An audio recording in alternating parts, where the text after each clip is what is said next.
فَأَذَنْ لِي حَتَّى أَسْعَدَ هَذِهِ الْأَعْبَادِ، مجھے اتنی اجازت ہے کہ میں اس لکڑیوں کے ڈھانچے پر چڑھنے کے بعد کچھ بیان کر سکوں۔ جیسے امام نے خواہش ظاہر کی تو فوراً یزید نے منع کر دیا۔ اب جو حوالی و موالی اور اس کے عزیز و رشتہ دار بیٹھے ہوئے تھے، اس نے کہا یزید اجازت دے دے، ایک ضعیف و ناتواں ہے، یہ ہمارا کیا بگاڑ سکتا ہے، جانے دے ممبر کے اوپر جو کہنا چاہتے ہیں۔ اب یزید نے ایک جملہ کہا، قسم خدا کی کبھی حق باطل کی زبان سے جاری ہو جاتا ہے، توجہ کیجیے گا۔ یزید کہتا ہے کہ تم اسے جانتے نہیں ہو، یہ علی کا پوتا ہے، تم اسے جانتے نہیں ہو، یہ علی کا پوتا ہے، اور یہ وہ گھرانہ ہے۔ اب جملہ سنیے گا، جانے جس جملے کے لیے زحمت دی ہے، اور یہ وہ گھرانہ ہے کہ جس کو علم ایسے بھرایا گیا ہے جیسے پرندہ اپنے بچے کو دانا بھراتا ہے۔ یاد رکھنا، اگر یہ ممبر پر چلا گیا تو اس وقت تک نہیں اترے گا جب تک بنی امیہ کی دھجیاں نہ اڑا دے۔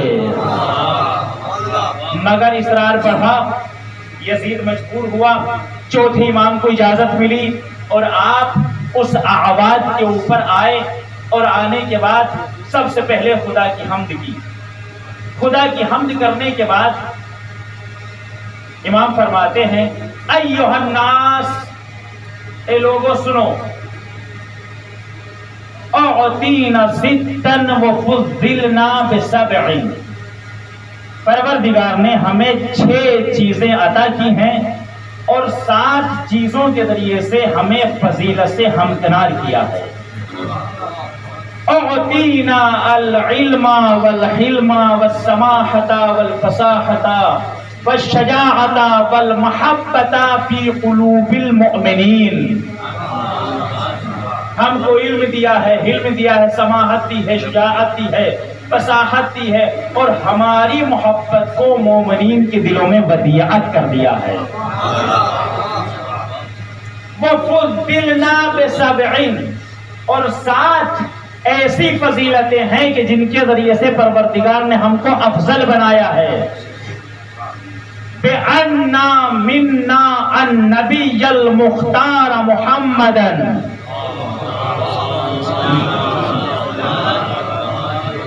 بلند ترین صلوات پڑھتے ہیں عظمت اہل بیت۔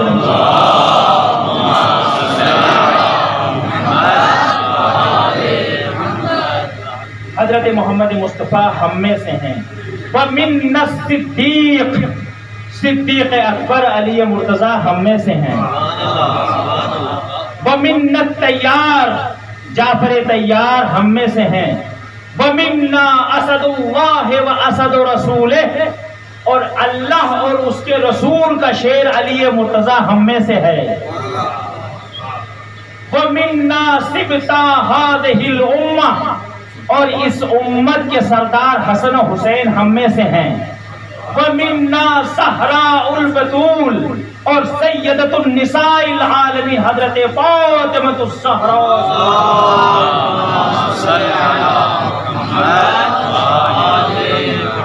ہم میں سے ہیں۔ وَمِنَّا مَهْدِيُ هَذِهِ الْأُمَّةِ، اور آخری امام صاحب عصر والزمان امام مہدی ہم میں سے ہیں۔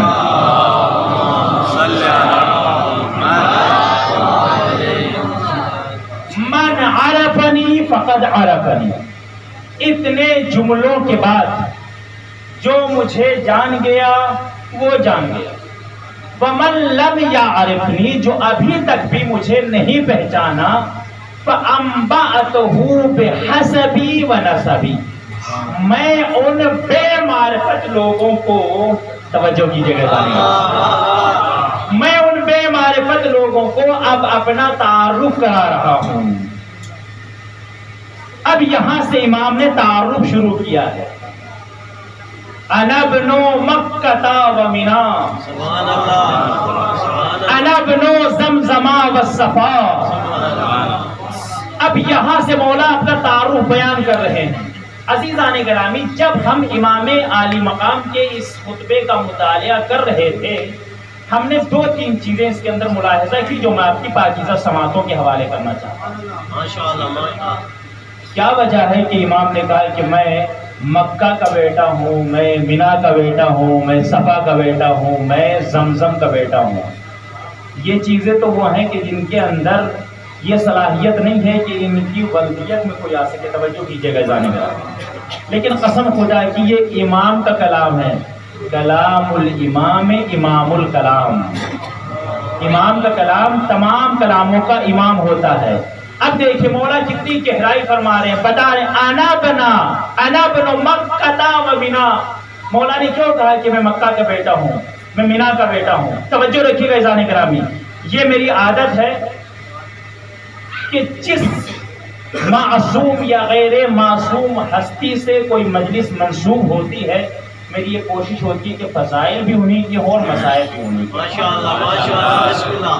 لہذا اب میں علی علی کہہ کر کے نعرے تو آپ کو ظاہر سی بات ہے کہ یہ تو ایسا گھرانہ ہے کہ یہاں پر پہلے سے لے کر آخر تک سبھی علی ہیں. علی مرتضیٰ کا ذکر ہو یا علی بن حسین کا ذکر ہو تو ذکر تو علی کا ہی ہو رہا ہے. ذرا سے اپنے حوصلوں کو بلند کر کے سنیے گا عزیزان گرامی. ایک منزل تک محمد والے محمد صلوات.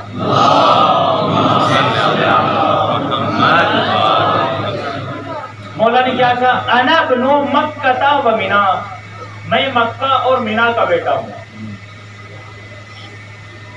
جہاں پر اس جملے کے ذریعے سے امام سجاد نے اپنی قربت کا اظہار کیا ہے وحدانیت خدا سے، پوری دنیا کو یہ پیغام دیا ہے کہ ہم پروردگار سے سب سے زیادہ قریب ہیں. کیوں؟ اس لیے کہ مکہ مکرمہ وہ جگہ ہے کہ جس کو قرآن کی زبان میں ام القریٰ کہا گیا ہے. علماء کا مجمع ہے، وضاحت کی ضرورت نہیں ہے. لِتُنذِرَ أُمُّ الْقُرَىٰ وَمَنْ حَوْلَهَا، اے میرے حبیب آپ ام القریٰ یعنی مکہ معظمہ والوں کو اور اس کے ارد گرد رہنے والوں کو ڈراؤ. ان کے بہت سارے معنی ہیں. علماء کا مجمع ہے، افاضل تشریف فرما ہیں، ہمارے بزرگ مولانا سبزواری صاحب تشریف فرما ہیں. ان کے بہت سارے معنی ہیں. ان میں سے ایک معنی ہے اصل. میں سارے معنی کی طرف نہیں جانا چاہتا، بات پرانی ہو جائے گی. ایک معنی ہے اصل، یعنی کیا مطلب؟ جب پروردگار عالم نے یہ چاہا کہ میں زمین کا فرش بچھاؤں تو جس جگہ سے زمین کا فرش بچھنے کی ابتدا ہوئی اس جگہ کا نام ہے مکہ مکرمہ. جہاں پر خانہ کعبہ کو پروردگار نے بنایا تو چونکہ مکہ مکرمہ ہے ام القریٰ اور اسی ام القریٰ میں ہے خانہ خدا، تو پروردگار عالم سے اپنی قربت کا اظہار کرتے ہوئے امام سجاد نے کہا انا بنو مکہ و مینا. اے میرے مولا، یہ مکہ کے ساتھ آپ کی نسبت تو سمجھ میں آ گئی، لیکن مینا کا ذکر کیوں کر رہے ہیں؟ کہا کہ سنو، مینا کا میدان وہ میدان ہے کہ جہاں پر ابراہیم و اسماعیل اس منزل پر تھے کہ پوری زندگی جناب ابراہیم خدا سے اتنا قریب نہ ہوئے جتنا مکہ اور مینا کے میدان میں قریب ہوئے. تو چونکہ جناب ابراہیم و اسماعیل خدا سے زیادہ قریب تھے، میں اپنا تعارف کرا کے بتا رہا ہوں کہ جتنا قریب اسماعیل و ابراہیم خدا سے تھے اس سے کہیں زیادہ خدا سے قریب ہم ہیں.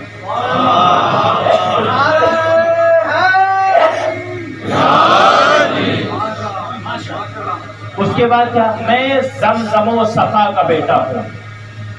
اب زمزم و صفا بات دیکھ لیجیے. نعرہ تکبیر، نعرہ تکبیر، نعرہ رسالت، حسینیت، یزیدیت، سنہ ایمان، نعرہ حیدری، خاندان اہل بیت میں بلند تر صلوات.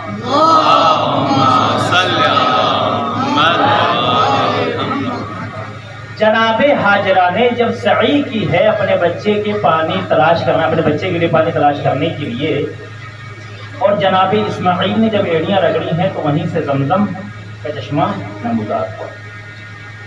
یعنی جب خدا کی بارگاہ میں انسان آخری منزل پر پہنچ کر دعا کرتا ہے تب جا کر دعا قبول ہوتی ہے، اور جب آخری منزل پر ہوتا ہے تو خدا سے بہت قریب ہوتا ہے. تو یہاں پر امام نے زمزم و صفا کا ذکر کرنے کے بعد یہ بتایا کہ جو اپنی دعاؤں کی قبولیت کے لیے خدا سے قریب ہو کر بھی ہمارے محتاج ہوں انہیں اہل بیت محمد کہا جاتا ہے۔ کوئی دعا باہر گئے پروردگار میں قبول ہی نہیں ہو سکتی جب تک کہ ہم کو وسیلہ نہ بنایا جائے۔ یعنی کیا مطلب؟ سائل ادھر ہے، مسئول ادھر ہے، بیچ میں ہے ایک وسیلہ، اور اسی وسیلے کو اہل بیت محمد کہا جاتا ہے۔ صلوات پڑھنے پر محمد والے۔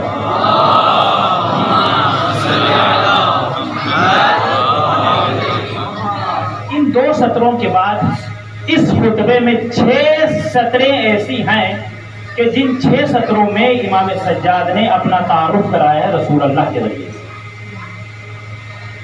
یعنی 2 سطریں جس میں مکہ کا ذکر ہے، مینا کا ذکر ہے، زمزم کا ذکر ہے، صفا کا ذکر ہے اور حجر اسود کا ذکر ہے۔ اس کے بعد 6 سطروں میں رسول اللہ کے ذریعے سے اپنا تعارف کرایا، اور اس کے بعد اس خطبے کی پوری 24 سطریں ہیں کہ جن 24 سطروں میں امام سجاد نے اپنا تعارف کرایا ہے، یا یوں کہوں ان 24 سطروں میں امام سجاد نے امیر المومنین، غالب علی کل غالب، محبوب کل طالب حضرت علی ابن ابی طالب علیہ الصلوۃ والسلام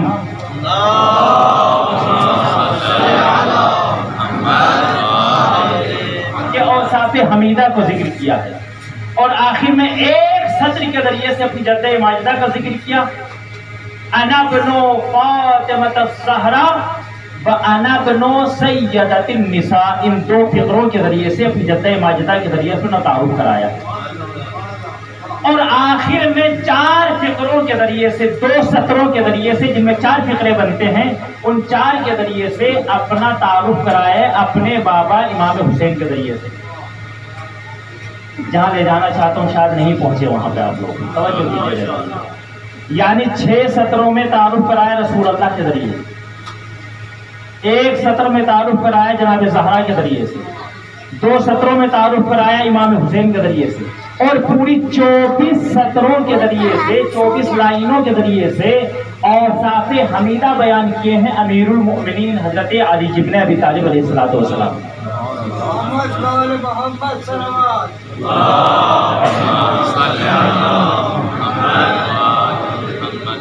وجہ کیا ہے جانے کا؟ وجہ کیا ہے؟ وجہ علماء کا مجمع ہے، آپ جو بھی وجوہات یہاں پر بیان کریں، لیکن جو ہم نے سمجھا ہے علماء نے بیان کیا، فرماتے ہیں کہ وجہ یہ ہے کہ سن 11 ہجری میں رسول اللہ کا وصال ہوا، عہدہ خلافت غاصبین نے غصب کر لیا، مولا کائنات کے اوپر اب ظلم کا دروازہ کھول دیا گیا، منزل بڑھتی رہی، اور سن 40 ہجری تک،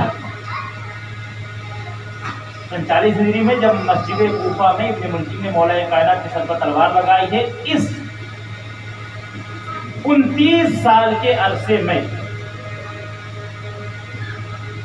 امیر المؤمنین علیہ الصلوۃ والسلام کے سلسلے میں جو الزام تراشیاں ہوئیں، میری عقیدت، میری محبت، میری مودت اہل بیت علیہ الصلوۃ والسلام سے مجھے اجازت نہیں دیتی کہ منبر رسول سے ان الزام تراشیوں کو اپنے زبان سے آیا کروں، لیکن آخر میں ایک جملہ کہوں گا اور اس جملے کے اندر یہ ساری وضاحت انشاءاللہ آپ کے اذہان عالی تک پہنچ جائے گا۔ 29 سال کے عرصے میں جو امام علیہ الصلوۃ والسلام کے کردار کے اوپر حملے کیے گئے ہیں، جو کردار کشی کی گئی ہے، اگر کوئی عام انسان ہوتا تو شاید 1 ہفتہ ہی کافی تھا، اور ایسے مردہ کی زندگی بھر کبھی زندہ نہ ہو سکتا۔ ایسے الزام مولا کائنات کے اوپر لگائے گئے جس کی مثال اور جس کا شاہد وہ واقعہ ہے کہ جب مسجد کوفہ میں مولا کائنات کے سر انور پر تلوار لگی اور یہ خبر شام کی وادیوں میں پہنچی، تو اہل شام تعجب کے لہجے میں ایک دوسرے سے پوچھ رہے تھے، اما یہ تو خاتم کرنے کے بعد امام نے کہا لماذا تقتلونی، اے شامی مجھے یہ تو بتاؤ مجھے قتل کیوں کرنا چاہتے ہو؟ تو ایک ہی آواز ہے بغضا لابیک۔ وہ خطبہ ذہن میں رکھیے گا 24 سطروں میں جو امام کے اوصاف حمیدہ امام سجاد نے بیان کی۔ آپ کو آپ کے بابا کے بغض میں قتل کیا جا رہا ہے، دروازہ یہاں بھی بند نہیں ہوا ہے، اور 11 محرم کو اہل بیت حرم کو، اہل بیت محمد کو قیدی بنا کر جب کوفہ سے شام لے جایا گیا اور وہاں پر توہین کی گئی، بے حرمتی کی گئی، شان میں تنقیص کی گئی، تقسیم کی گئی، اب امام سجاد علیہ السلام سے برداشت نہ ہوا، اور اب کہاں اس منزل پر امام سجاد علیہ السلام نے اپنے اس خطبے کے ذریعے سے امام امیر المؤمنین کے اوصاف حمیدہ کو بیان کیا کہ میرا دادا کون ہے؟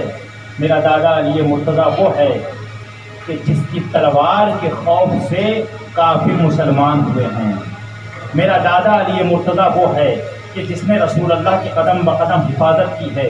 میرے دادا علی مرتضیٰ وہ ہے کہ جس نے پوری زندگی اطاعت رسول میں بسر کی ہے۔ اب یہ اوصاف حمیدہ بیان کرتے کرتے عزیزان گرامی توجہ رکھیے گا، جب امام اس منزل پر پہنچے کہ اپنے بابا کے قتل کا ذکر کیا تو راوی کہتا ہے کہ امام نے انا و انا و انا و انا و انا اتنی مرتبہ استعمال کیا کہ لوگ رونے لگے کہ اچھا یہ اس حسین کا بیٹا ہے جو رسول اللہ کا نواسا ہے، یہ اس حسین کا بیٹا جسے کربلا میں قتل کر دیا گیا ہے۔ یہاں پر راوی کہتے ہیں کہ لوگ اپنی گردنوں کو جھکا کر رونے لگے۔ جب یزید نے یہ دیکھا کہ لوگ رو رہے ہیں اور ماحول بدل رہا ہے، ان قریب یہ لوگ میرے خلاف تلوار نہ اٹھا لے، فوراً مؤذن سے کہا کہ مؤذن آ اور آ کر اذان دے۔ عزیزان گرامی نماز کا وقت نہیں تھا، مگر یزید اتنا تو جانتا تھا کہ یہ اہل بیت محمد ہیں، اگر ان کے کلام کو کوئی روک سکتا ہے وہ صرف ذکر خدا ہے اور کوئی نہیں روک سکتا ہے۔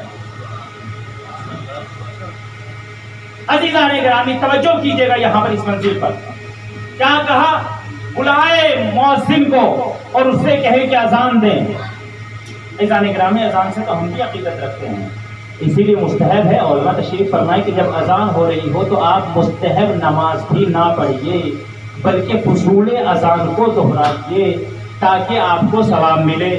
تو عزیزان گرامی ہم ادنا سے شیعہ ہو کر بھی اس بات کو جانتے ہیں، اس مسئلے شریعت کو جانتے ہیں کہ اذان کے وقت بولنا ممنوع ہے۔ تو عزیزان گرامی وہ گھرانہ کہ جس گھرانے سے شریعت چلی ہو، جس گھرانے سے اسلام چلا ہو، کیا انہیں یہ اصول معلوم نہیں تھے کہ ہاں اذان کے وقت بولنا نہیں چاہیے؟ یہی تو وجہ ہے کہ یزید بھی جانتا تھا کہ اگر کوئی چوتھے امام کی تقریر کو منقطع کرا سکتا ہے تو وہ صرف ذکر خدا ہے۔ اب یہاں پر سارے علی کے چاہنے والے بیٹھے ہوئے ہیں، علی سے عقیدت رکھنے والے، علی سے محبت رکھنے والے، خدا آپ کے حوصلوں کو سلامت رکھے، آپ کی عقیدتوں کو سلامت رکھے ہیں۔ عزیزان گرامی یہ ولایت اہل بیت ہی ہے کہ جو تمام حدوں کو توڑ دیتی ہے، تمام بندشوں کو توڑ دیتی ہے، تمام سرحدوں کو توڑ دیتی ہے، اور یہ محبت اہل بیت ہے جو ہمیں ایک پرچم کے تلے جمع کر دیتی ہے۔ جو ہمیں ایک پرچم کے تلے جمع کر دے اسی کو ولایت علی ابن ابی طالب کہتے ہیں۔ علی کے چاہنے والے بیٹھے ہوئے ہیں، زیادہ دیر زحمت نہیں دینی ہے، پوری توجہ رکھیے گا۔ کہا کہ بلائے مؤذن کو، مؤذن کو بلایا گیا۔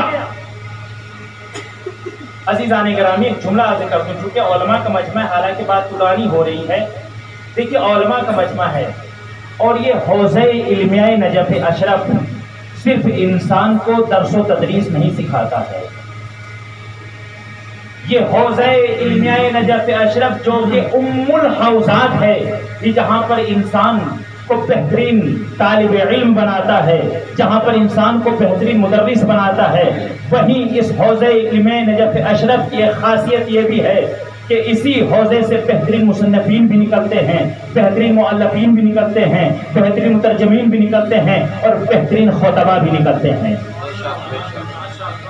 عزیزان گرامی یہاں پر دیکھیے آج ہمیں صرف اچھے مدرس کی ضرورت نہیں ہے، جہاں پر آج ہمیں ایک ادارے کے لیے اچھے مدرس کی ضرورت ہے، وہاں پر ہمیں بہترین مصنف کی بھی ضرورت ہے، بہترین مؤلف کی بھی ضرورت ہے، بہترین محقق کی بھی ضرورت ہے، بہترین مترجم کی بھی ضرورت ہے، بہترین محقق کی بھی ضرورت ہے، ایسا محقق جو کہ خطیب بھی ہو، تاکہ جب خطابت کرنے کے لیے منبر رسول پر آئے تو وہی پڑھے کہ جو حق ہے، اس لیے کہ جو حق ہے وہی پڑھنا یہی خطیب کا کمال ہوتا ہے۔ اس لیے کہ اگر مرضی مخلوق خریدنے کے لیے منبر پر آ کر اوصاف حمیدہ بیان کرنا شروع کر دیا تو پھر امام کے قول میں وہ خاطب تو ہو سکتا ہے، خطیب نہیں ہو سکتا۔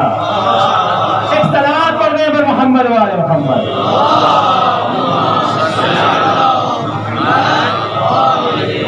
جو ہے حضرات مولا سلامت رکھے۔ ایک اور صلوات پڑھنے عظمت اہل بیت پر۔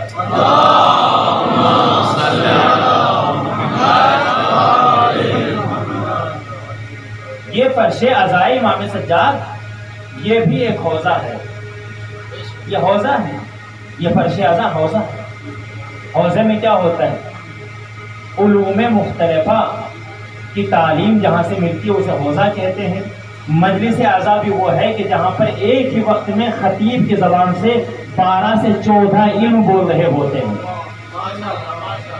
ہر کسی کو منبر کے اوپر بیٹھنے کا حق نہیں ہے جانے گرامی، علماء کا مجمع، اس لیے میں بات اب ذکر رہا ہوں۔ میں حوضہ علمیہ نجف اشرف کا ایک ادنا سا طالب علم ہو کر یہ بات عرض کرنا چاہتا ہوں کہ یہ حوضہ نجف اشرف جہاں پر انسان کو بہترین مدرس معلم بناتا ہے، وہاں پر مصنف بھی بناتا ہے، مؤلف بھی بناتا ہے، مترجم بھی بناتا ہے، محقق بناتا ہے، خطیب بھی بناتا ہے، لیکن خطیب ایسا ہو کہ چاہے 5 منٹ کی گفتگو ہو لیکن ہر زاویے سے کوئی یہ نہ کہہ دے کہ یہاں پر تفسیر ٹپک رہی تھی، یہاں پر غلو ٹپک رہا تھا۔ اس لیے کہ خیر الامور اوسطها، امام فرماتے ہیں کہ ہمارے چاہنے والوں کی پہچان یہ ہے کہ جو درمیانی راستہ اختیار کر جائے، اسی کو غدیر بھی کہتے ہیں۔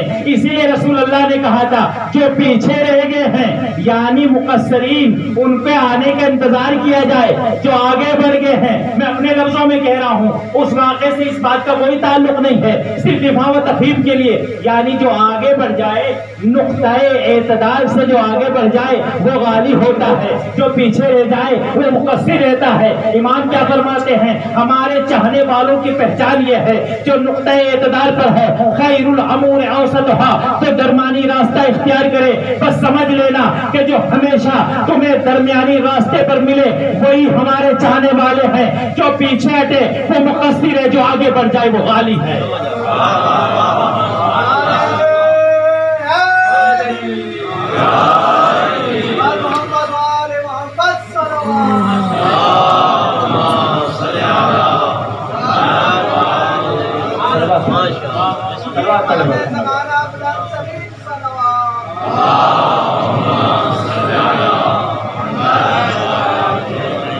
مولا سلامت رکھے تمام علماء کو، افاضل کو، طلاب جلیل احترام کو، پروردگار ہم سب کی توفیقات خیر میں اضافہ کرے اور ہم کو ایسا بنائے جیسے وقت کا امام چاہتا ہے۔ یہ حوضہ علمیہ ہے، یہ فرش اعضا نہیں ہے، حوضہ علمیہ ہے جہاں پر عقیدے کی بات بھی ہوتی ہے، عقیدت کی بات بھی ہوتی ہے، جہاں پر عزاداری کی بات بھی ہوتی ہے، دین کی بات بھی ہوتی ہے، اسلام کی بات بھی ہوتی ہے۔ اسی ممبر سے فروع بیان ہوتے ہیں، اصول بھی بیان ہوتے ہیں۔ آپ علم حاصل کرنے کے لیے آئے، ہم سب علم حاصل کرنے کے لیے، پروردگار ہم سب کی توفیقات خیر میں اضافہ کریں۔ آپ آئے ہیں علی کا ذکر سننے کے لیے، علی سے مراد آج کی مجلس سے بھی امام زین العابدین علیہ الصلوۃ والسلام، آپ علی کا ذکر سننے کے لیے آئے ہیں۔ آج اس علی کے ذکر کے صدقے مجھے اس علی کے دادا امیر المومنین کا ذکر یاد آ رہا ہے۔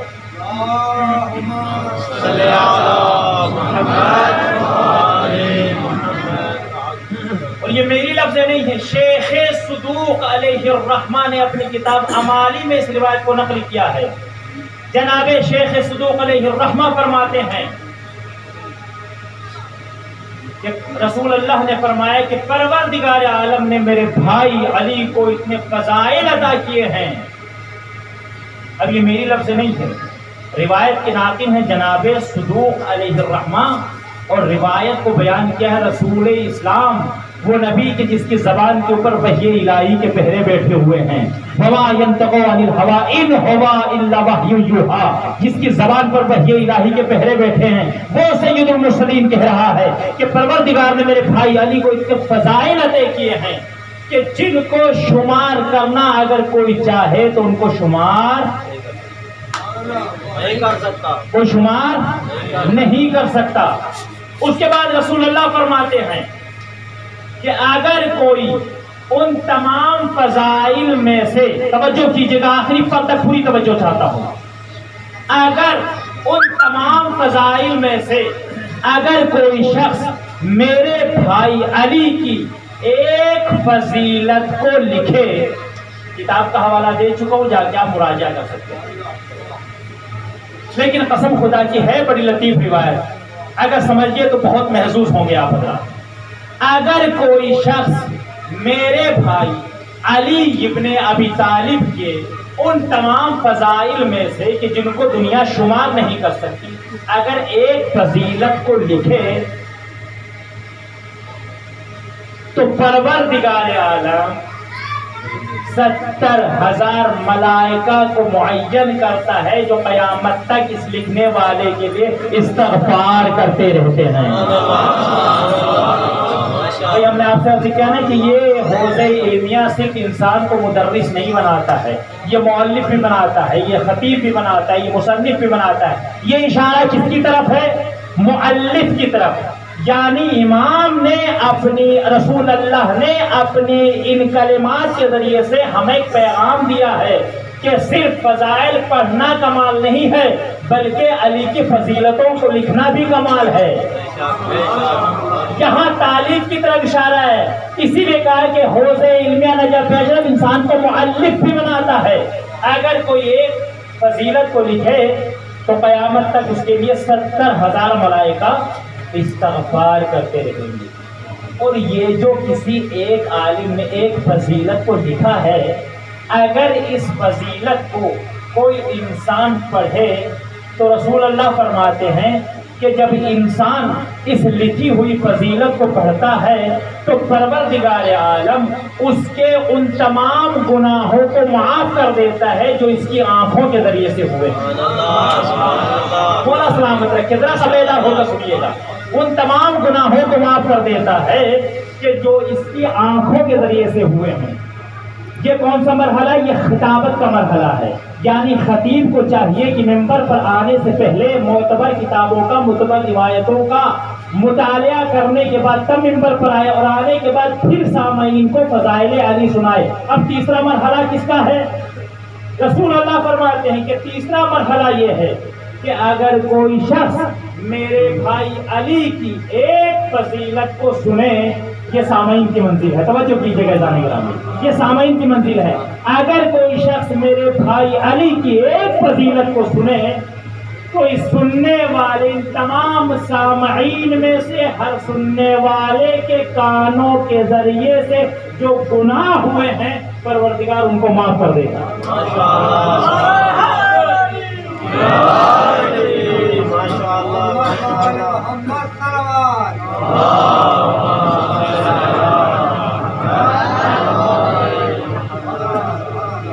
اس کے بعد فرماتے ہیں النظر الی وجہ علی عبادہ والذکر عبادہ، اور خبردار یاد رکھنا علی کا ذکر کرنا بھی عبادت ہے، علی کے چہرے کی طرف دیکھنا بھی عبادت ہے۔ اور اس کے بعد رسول اللہ نے حدیث کے آخری فقرے میں یہ دو جملے کہنے کے بعد قیامت تک کے لیے دودھ کا دودھ اور پانی کا پانی کر دیا اور بتا دیا اہل بلا کون سے ہیں، اہل خباثت کون سے ہیں۔ رسول اللہ نے فرمایا النظر الی وجہ علی عبادہ وذکرہ عبادہ ولا یقبل ایمان عبد۔ یہاں رسول اللہ نے ان گروہوں کو للکارا ہے جو اپنی نمازوں پر فخر کرتے ہیں، اپنے روزوں پر فخر کرتے ہیں، اپنے حج پر فخر کرتے ہیں۔ اے گروہ، یہ جو تم نمازوں اور روزوں کی گٹھڑیاں لے کر آ رہے ہو بغیر ولایت علی کے، رسول اللہ نے للکارا ان کو فلا يقبل ایمان عبد الا بولایتہ والبراءۃ من اعدائہ. پروردگار عالم کسی انسان کے ایمان کو اس وقت تک قبول نہیں کرے گا جب تک اس کے سینے میں ولایت علی کا سمندر موجزن نہ ہو.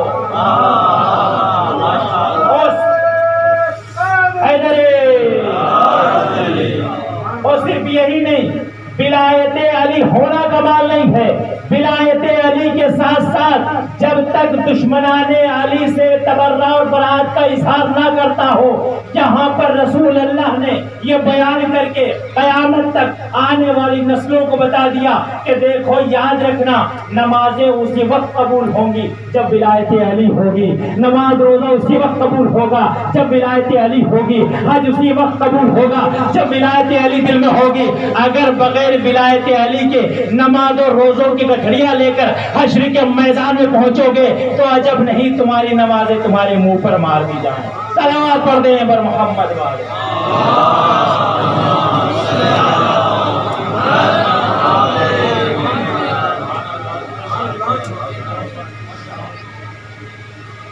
ولا يقبل ایمان عبد الا بولایتہ والبراءۃ من اعدائہ. تو امام علیہ السلام بات وہاں ابھی کر رہے تھے کہ امام علیہ السلام نے ولایت امیر المؤمنین کو پہنچایا ہے تاکہ ابھی بھی وقت ہے، جو لوگ بھٹک گئے ہیں، جو لوگ ہماری معرفت نہیں کر رہے ہیں، تاکہ وہ ابھی بھی راہ راست پر آ جائیں. یہی وجہ ہے کہ 24 سطروں میں تعارف کرایا ہے مولائے کائنات کا. جب یزید نے دیکھا کہ امام کا خطبہ منقطع کوئی نہیں کر سکتا تو مؤذن کو بلایا گیا. مؤذن گلدستے اذان پر پہنچا اور ایک مرتبہ مؤذن کہتا ہے اللہ اکبر اللہ اکبر. جیسے ہی مؤذن نے کہا، منزل پر آ رہا ہوں اذان گرامی، زیادہ دیر کی آپ کو زحمت نہیں دینی ہے، جیسے ہی مؤذن نے کہا اللہ اکبر اللہ اکبر تو امام سجاد نے کہا لا شیء اکبر من اللہ. میں گواہی دیتا ہوں کہ اللہ سے بلند و بالا اور اس سے بڑا کوئی نہیں ہے. مؤذن کہتا ہے اشہد ان لا الہ الا اللہ. تو امام نے فرمایا شہد بہا شعری و بشری و لحمی و دمی. میرا خون، میرا گوشت، میرا پوست اس بات کی گواہی دیتا ہے کہ اللہ کے علاوہ کوئی معبود نہیں. یاد رکھیے گا ابھی امام بقول امام کے اس لکڑیوں کے ڈھانچے کے اوپر بیٹھے ہوئے ہیں جس کو یزید منبر کہہ رہا تھا. وہیں بیٹھے ہیں امام اور وہیں سے خدا کی وحدانیت کا اقرار کر رہے ہیں، اظہار کر رہے ہیں. جیسے ہی مؤذن نے کہا اشہد ان محمد رسول اللہ، میں گواہی دیتا ہوں کہ محمد اللہ کے رسول ہیں. چوتھے امام نے کہا اشہد ان محمد رسول اللہ، میں بھی گواہی دیتا ہوں کہ محمد اللہ کے رسول ہے. اور فوراً اس مؤذن کو روک کر کہا مؤذن خاموش ہو جا. مؤذن کو خاموش کیا، یزید کی طرف دیکھ کر کہا یا یزید ھذا محمد. علماء کا مجمع ہے جانے گرامی، نزاکت کو دیکھیے گا امام کے کلام کی. ھذا محمد، یہ جو محمد جن کا ذکر تیرا مؤذن کر رہا ہے، جدوں کا ام جدی، مجھے یہ بتا یہ تیرے نانا ہے یا میرے نانا ہے؟ اگر تو یہ کہتا ہے کہ یہ تیرے نانا ہے تو تو جھوٹا ہے، اور اگر تو یہ کہتا ہے کہ یہ میرے نانا ہے تو پھر مجھے اتنا بتا کہ تو نے کربلا کے میدان میں اس رسول کی اولاد کو 3 دن کا بھوکا پیاسا قتل کیوں کر ڈالا؟ میں اس حسین کا بیٹا ہوں جو کربلا میں قتل کیا گیا، میں اس حسین کا بیٹا ہوں جو بعد شہادت آنکھ و خون میں غلتا رہا، میں اس حسین کا بیٹا ہوں جس کے اوپر انسانوں کے ساتھ ساتھ جنوں نے ماتم کیا، میں اس حسین کا بیٹا ہوں جس کے اوپر پرندوں نے ماتم کیا ہے. عزادارو، راوی کہتا ہے کہ جیسے ہی امام یہ بیان کر رہے تھے ماحول اتنا منقلب ہوا، اتنا بدلا کہ لوگوں نے اپنے ہاتھوں کو اپنی تلواروں کے نیام پر رکھا. ابھی تلواریں نیام سے نکلنے والی تھی کہ فوراً یزید اپنے تخت سے اٹھا، اپنے خانے میں داخل ہوا، دروازے کو بند کر لیا۔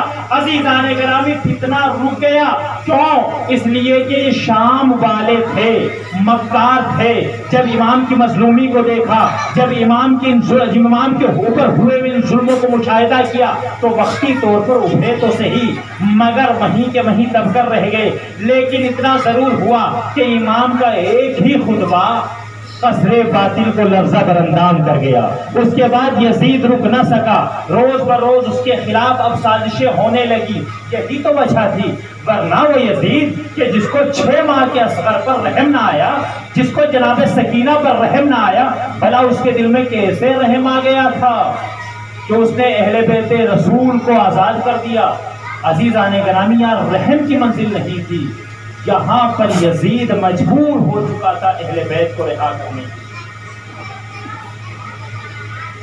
اور جب امام سجاد عید سے رہائی پا کر کربلا کی منازل کو طے کرتے ہوئے جب مدینہ میں پہنچے ہیں، تب امام سجاد علیہ السلام کا ایک ہی وتیرہ ہے، جب کھانے پر نظر پڑتی ہے تو اپنے بابا کو یاد کرتے ہیں، کیا کرتے ہیں۔